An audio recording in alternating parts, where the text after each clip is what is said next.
गंजे पहाड़ है, गंजे पहाड़ों पर बारिश होगी, उसके बाद वहां पर हरियाली आनी शुरू हो जाएगी। ऐसे हमारा जो शरीर है 5 तत्वों से बना हुआ है। इसमें पृथ्वी तत्व है, वायु तत्व है, अग्नि तत्व है। जैसे ही जिस तत्व की दशा करनी शुरू हो जाती है, उसी प्रकार की बीमारी हमारे शरीर में आनी शुरू हो जाती है।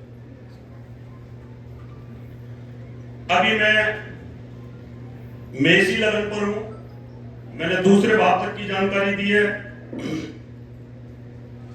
अब इसी के अंदर मेष लगन में अगर बुध किसी का नीच हो, तो आप कैसे बताओगे कि आपके परिवार में किसको क्या बीमारी है? तीसरा भाव छोटे भाई बहन का है। तीसरे भाव से बुध नीच होगा 12 नंबर की राशि में। 12 नंबर की राशि आ रही है 12वें भाव में। अब तीसरे भाव से 12वें भाव तक गिनो। तीसरे भाव से 12वें भाव तक गिनोगे तो 10वां भाव बनेगा, और 10वां भाव होता है काल पुरुष में जांघों का।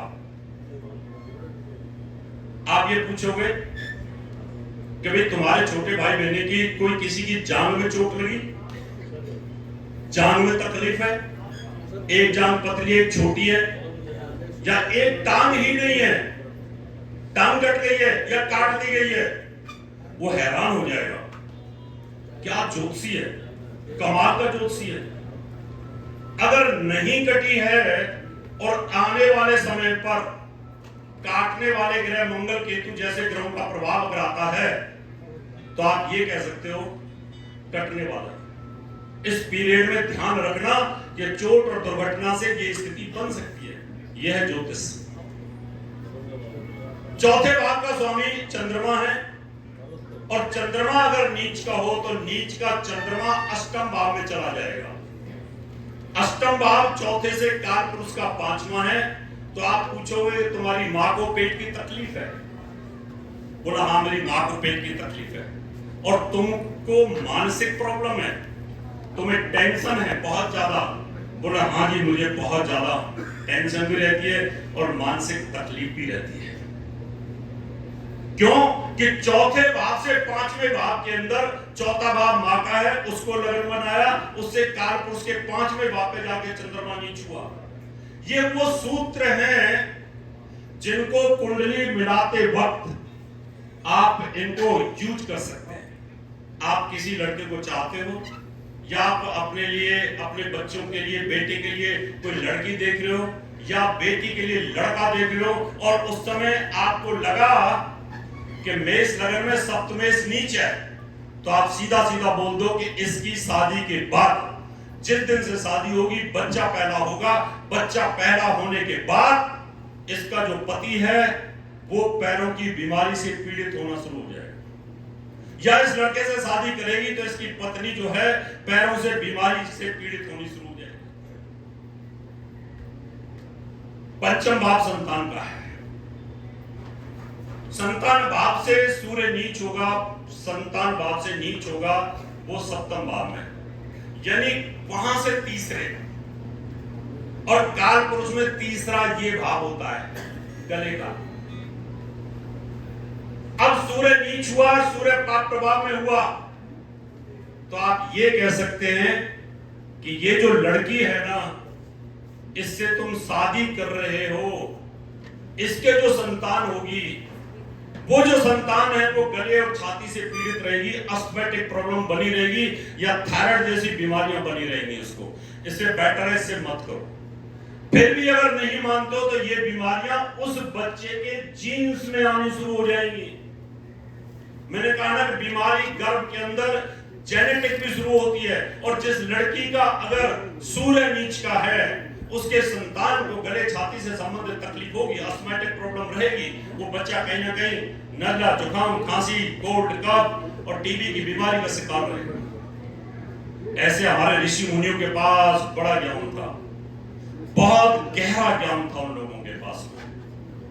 इसलिए मित्रों, अभी आगे का तो मैं फिर बताऊंगा, क्योंकि समय ज्यादा हो जाएगा, क्योंकि ज्योतिष का तो कोई एंड होता नहीं है।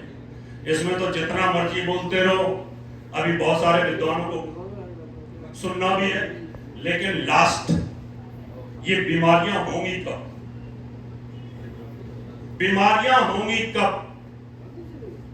जब ग्रह की महादशा आ जाए और गोचर में ग्रह नीच का हो जाए या पाप प्रभाव में आ जाए, उस समय ये बीमारी फूटना शुरू हो जाती है। जैसे अभी अभी मैंने YouTube के ऊपर बोला था कि 1 महीने सूर्य जब 159 यानी वो सूर्य केतु की दृष्टि में था, अभी अभी वो मीन में गया है। जब वो केतु की दृष्टि के अंदर था तो सबसे ज्यादा हार्ट अटैक हुआ।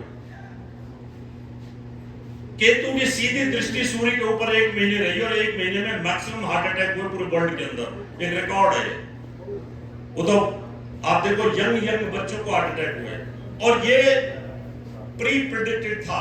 मैंने अपने YouTube चैनल में बोला था बच के रहना, ये प्रॉब्लम आती है। अब ज्यादा सच्चाई बोलते तो लोग बोलते डराते हैं, और अगर सीधा सीधा बताओ तब भी लोगों को बर्दाश्त नहीं होता।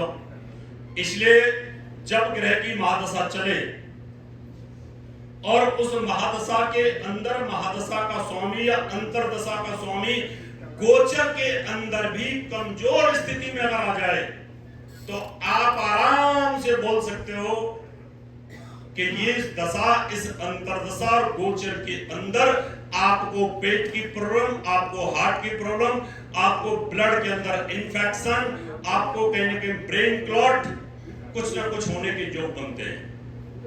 अब इनको रोका कैसे जाए, और उसके बाद अपनी वाणी को प्राण दूंगा, क्योंकि बात पूरी हो जाए तो ज्यादा अच्छा है।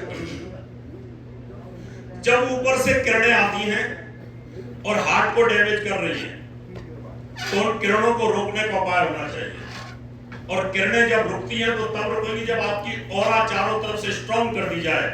मैंने यहां पर सूर्य के मंत्रों का जाप शुरू कर दिया, ओम गिरणी सूर्याय नमः।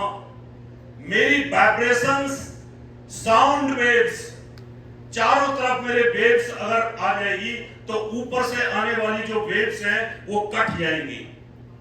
इसलिए मंत्रों से आप तो बीमारी को रोक सकते हो, मंत्रों से अनहोनी को आप रोक सकते हो।